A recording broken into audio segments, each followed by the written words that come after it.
Hey guys, Andrew here, Claymore Home Services. I'm going to show y'all how to install a weedy drain.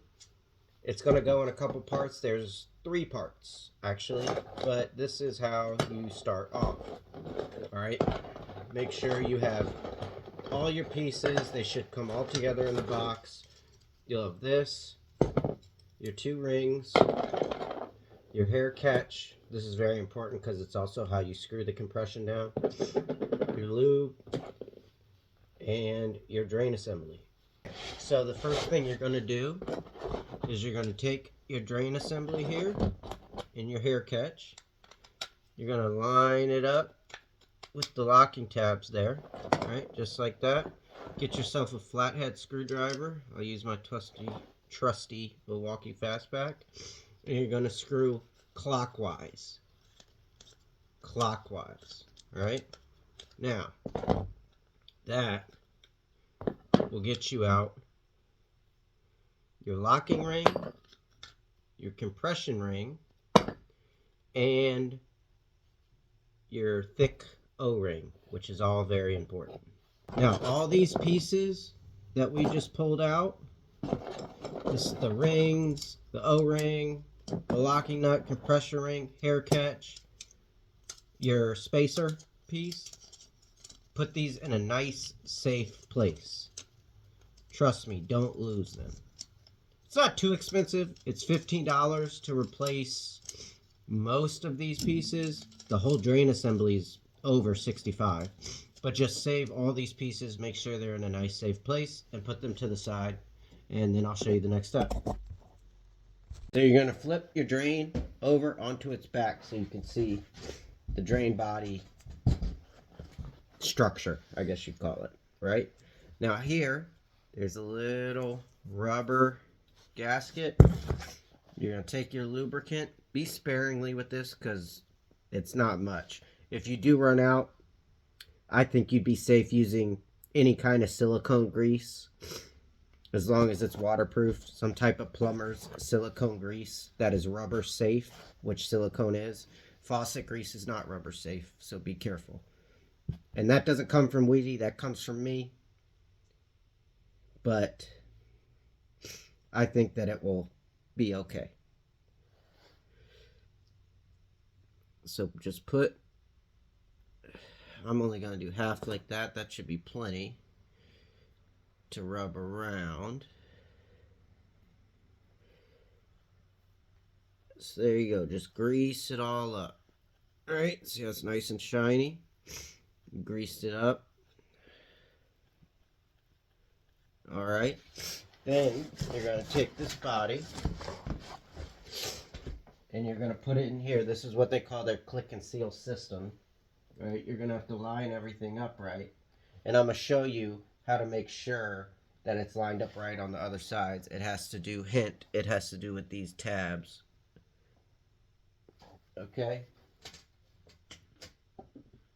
Go ahead and go counterclockwise till you get it to sink.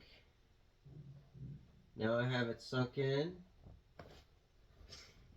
I'm going to go ahead and go clockwise. And then they say you're supposed to hear an audible click. I didn't hear one, but let me show you.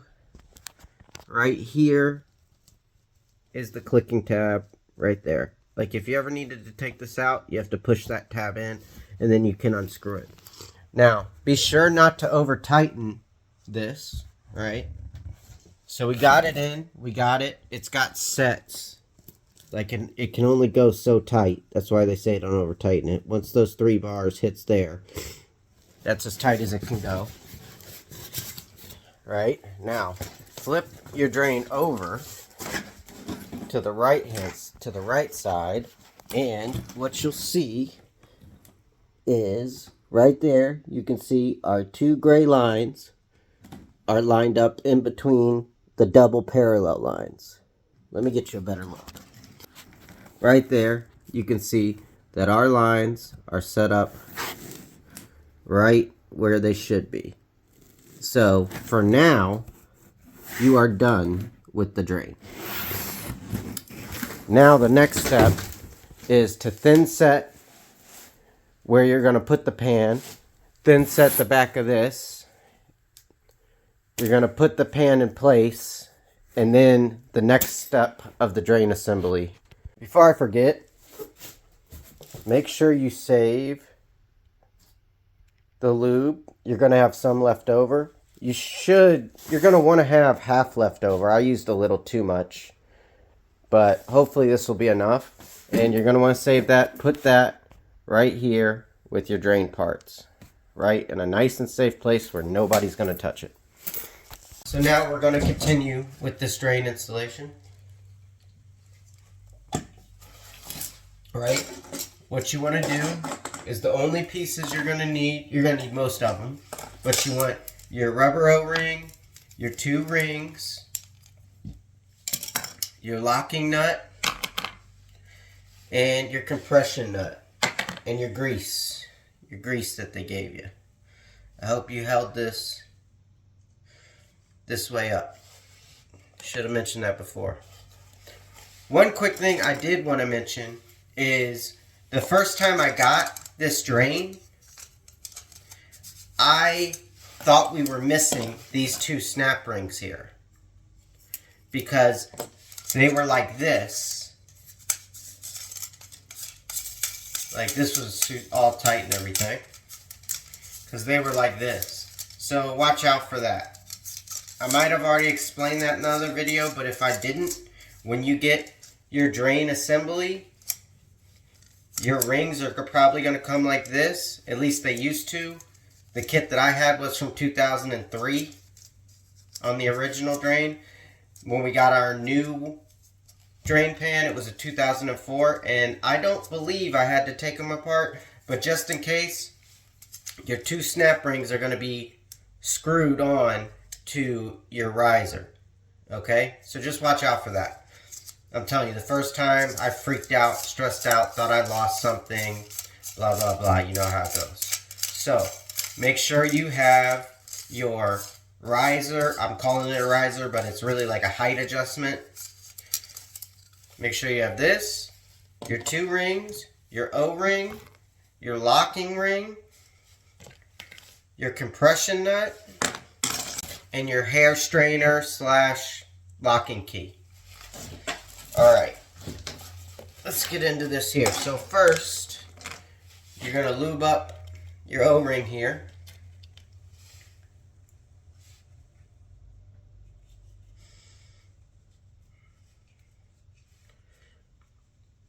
Try and save some lube because you're going to need some for the compression ring as well. I'm just going to squeeze some on here and see if that's enough to wrap around it. And it looks like it is. It is pretty loose, is the way I'd call it. Almost like how you'd call watery paint loose. It's pretty loose. A lot goes a long way. Let's put it that way. Or a little bit goes a long way. And I'm all over the place. Today, maybe I shouldn't even be shooting a video today. Anyway, there you go. Greased up O-ring, right? So we greased that up. There is a step right now, but I just want to do everything with one shot of the video, so let me put that to the side. Now, this compression nut, it's got rubber on the inside. You're going to grease that up too.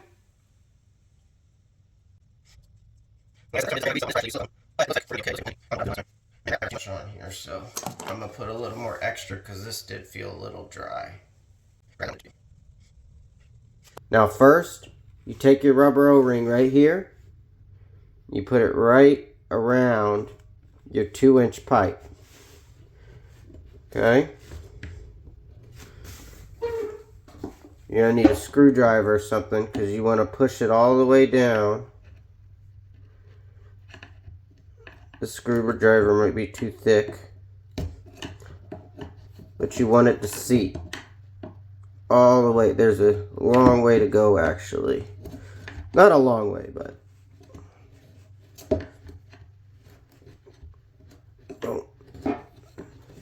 I'm fighting some thin set I got in there, so that's something to watch out for. I thought I had this all covered.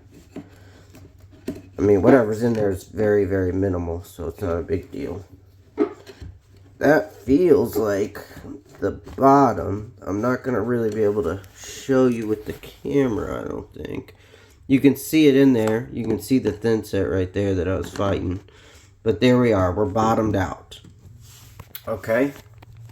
Now, you're going to take your compression ring and put it in. So you put your compression ring in, rubber side up, like you see here.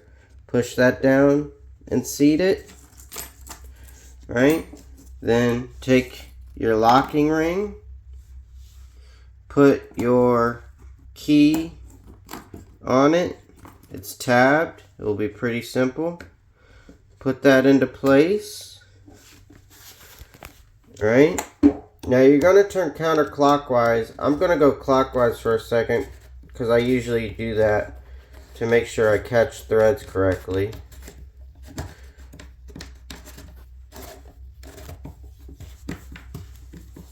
Now you don't want to over tighten. You'll feel it go into place just like that. That's perfect. Now that, your key will stay in there. That will be used as a hair catch for the consumer. Alright, your next part is going to be with your two rings here. Okay? Put the one with the lip on it, put that in first. Alright, let me see if I can get you some more light. There's not too much light here. But there is an area here. There it is, right there with an arrow. I don't know if you have to, but I prefer to because this also has an arrow on it. So I'm going to line that arrow up with that arrow. And then I'm going to take this one, which is a snap ring that goes over the top. It says this side up, so you'll know which side to go. And this one also has a little arrow on it. If you focus, damn it, there it is. Now I'm going to take that. So after you put your snap rings in and your hair strainer, you're going to cut that one piece to your desired depth for your tile, right? This is how I'm doing it, is then I screw it in a little bit to make sure it's in. I put my drain cover on. And I'm doing a 1/2 inch trowel. So that there is way too low. So we'll just screw it up a little bit. Alright. And that there is just about perfect. So that's how you install your weedy drain. Oh yeah, P.S. Make sure you don't get any thin set in these holes or the inner ring holes, because those are called weep holes.